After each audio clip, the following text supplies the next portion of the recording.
Hello, I'm Mark Robbins and I'm a ringer at Shenfield and Brentwood. This is a 4-part tutorial written for the 2022 Essex Ringing Course, Group E, Plain Bob Doubles. Just a couple of things to go through before we begin. If I don't make something clear, just please can you tell me, as I may be able to explain something in different ways. And in fact, we all learn things differently and at different rates. Please don't judge yourself by comparing yourself with others. And we all make mistakes, especially as we're learning something new. Hopefully, as we gain more experience, the mistakes will be reduced, but please don't worry. You're here to learn and not be perfect.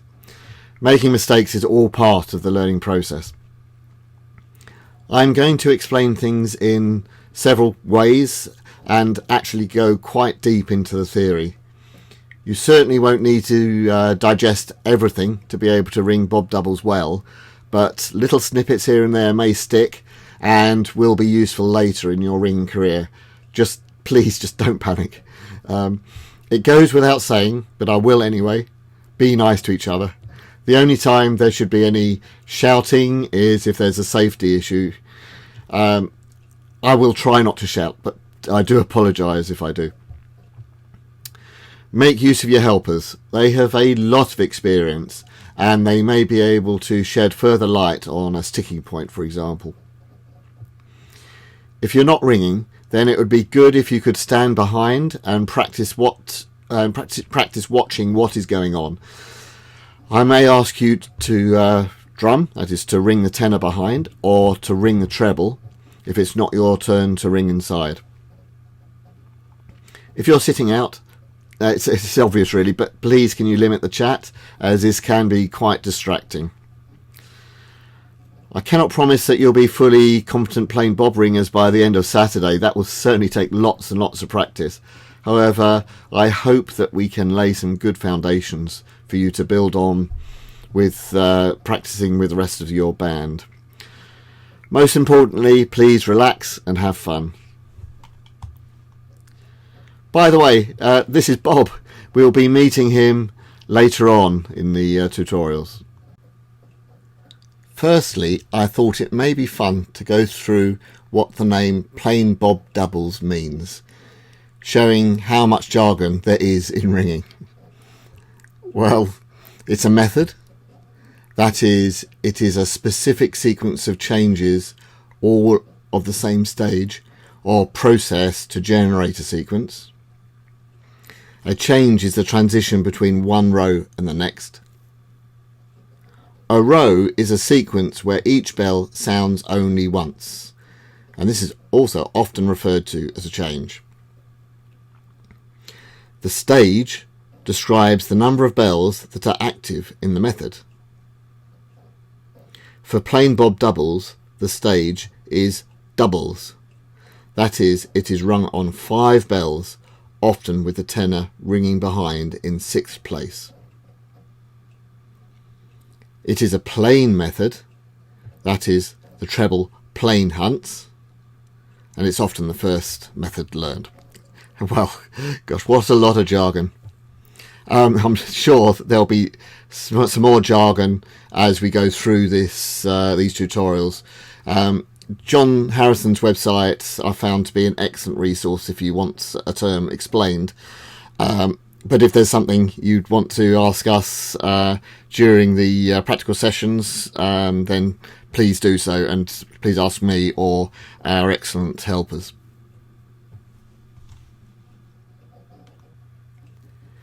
There are a number of things that you need to be able to ring plain bob doubles successfully. Some of these you may still be developing or need more work.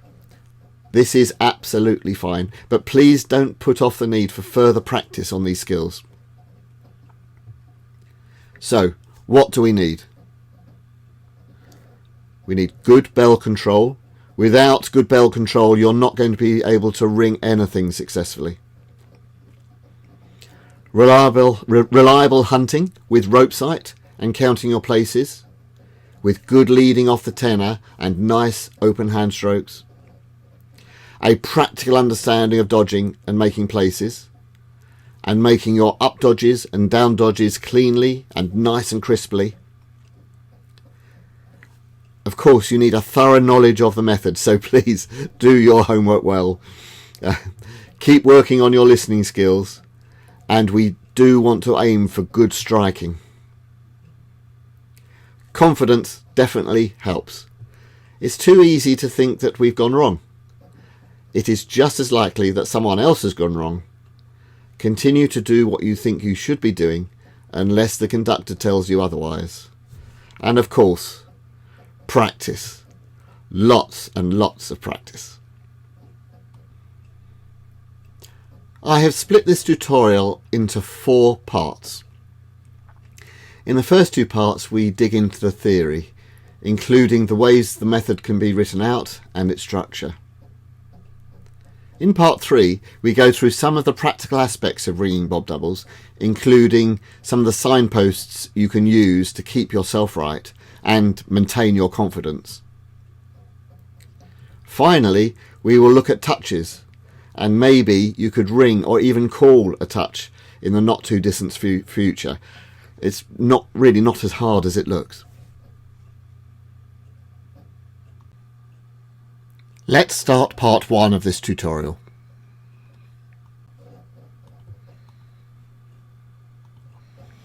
Firstly, let's look at plain hunt and its blue line diagram. I'm sure that you've seen this before, but it's probably worth a recap here. Now, the blue line diagram actually originates from a book of methods by Jasper Snowden, published in 1881. In these diagrams, the treble is marked in red, as shown here for plain hunt, and another bell's path is marked in blue. Here we've shown the path of the 2. Now here we've shown 1 whole lead of plain hunt, and after 1 whole lead we can see that the order of the bells returns to rounds. So it starts 1, 2, 3, 4, 5 and ends in rounds 1, 2, 3, 4, 5. We see that the 2 starts in second place in the order of the bells in the row. It moves into the lead, into first place in the order. And then it hunts out to the back, changing its place once at a time. 1 place at a time. There we go, until it gets to the back. Then it hunts into the front again. Now, some people prefer to see the diagram horizontally, and some people prefer it vertically. And some people actually look to read this up completely the other way around, and I'm one of those very strange people. It doesn't matter, it's whichever way suits you. We can fill in the path of all the other bells, and I hope that I've used the same colour throughout, just to be consistent. So in this tutorial I've used red for the treble, blue for the 2, green for the 3, purple for the 4 and yellow for the 5. This is known as the grid. However, I have removed the bell numbers for clarity, and the numbers down the side here, these are just the row numbers. I've labelled here B and H, where B is the backstroke and H is obviously the hand stroke. Now, these aren't usually added to these diagrams, but I've done this just for these tutorials. So let's look at the starts. As I'm sure you have learnt, even bells hunt in and odd bells hunt out. So let's look at the 2. There we go, it's hunting in to the front, and the 4 also hunts in to the front, and the 1 hunts out, and the 3 hunts out. Now the 5 has nowhere to go at the start, so it just makes 1 blow in 5th place, and then then it hunts in. As you can see, plain hunt comes back into rounds after 10 changes. If this is all we ring, then it'll soon start to get rather boring. So we've got to find a way around this. To expand this and to make things more interesting, we add additional work, as it's known. In Plain Bob Doubles, there are 4 new pieces of work that have to be learnt. For Plain Bob Doubles, there are 4 new pieces of work to be learnt. Firstly, there are 2 dodges. A dodge is where you take 1 step back in your hunting out to the back or into the front. In Plain Bob Doubles, the dodges take place between 3rd and 4th place. So, we have the 3-4 up dodge. So this occurs as we are hunting up to the back. So when we get into 4th place, we take 1 step back to 3rd place, and then you continue on your hunting up to the back. And we have the 3-4 down dodge. So we hunt down to 3rd place, have 1 step back to 4th place, and then we continue hunting down to the front. In addition to the dodges, we have long fifths, where we ring 4 blows in 5th place, and we have what's called making seconds. Here you hunt down to the front, lead, and then make 2 blows in 2nd place. We lead again before hunting up to the back.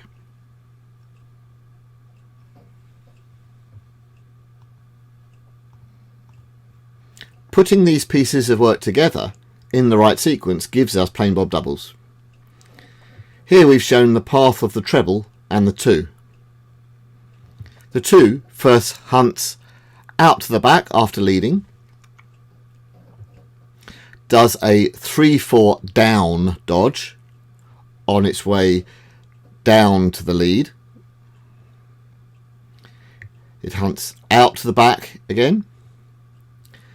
When it reaches the back, it'll ring 4 blows in 5th place. This is the long fifths. It hunts down to the front again, leads, and it'll hunt up to the back, and it will do the 3-4 up dodge on its way to the back. Continue out to the back, and it'll hunt into the front, into the lead, where it leads, 2 blows in seconds, and then leads again. This is 4 leads, a total of 40 changes. Much more interesting than just plain hunting. All the working bells, that is the 2, the 3, the 4 and the 5, do the same work, but they start in a different place in the sequence. The starts and the sequence can be described by the circle of work, which I've drawn out here. Now the 2 starts as 2nd place bell. So after it starts, it will do 3-4 down next, followed by long fifths, then 3-4 up, then it will make seconds. From the 4, which obviously starts in 4th place, you'll do long fifths, 3-4 up, make seconds, and 3-4 down. Now the circle of work is great as a start for learning the sequence, but doesn't tell you anything about the method structure. What we actually do is we plain hunt until the end of the lead, then we do something. That something can be a dodge or make places. We then hunt until the next end of lead, and we do something again. We keep repeating this sequence until rounds comes up, or the conductor calls, that's all.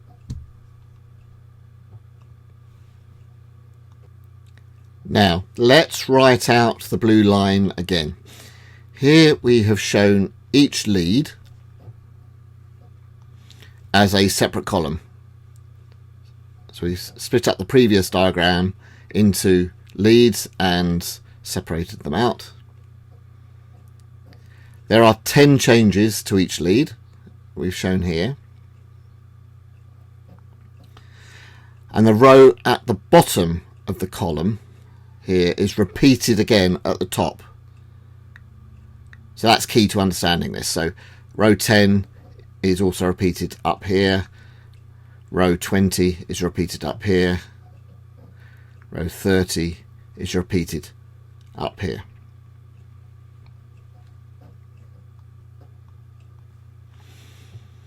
Now we can fill in the work of all the other bells as we did for plain hunt. So once again we have the 2 in blue, 3 in green, 4 in purple and the 5 in yellow. Now despite the different colours, we see that the pattern in each of these leads is exactly the same. So if we sort of concentrate down here at the lead end here, we can see we're dodging down here in this lead, we're dodging here in this lead, we're dodging here in this lead, and in this lead we're making seconds here, seconds here, seconds here, seconds here.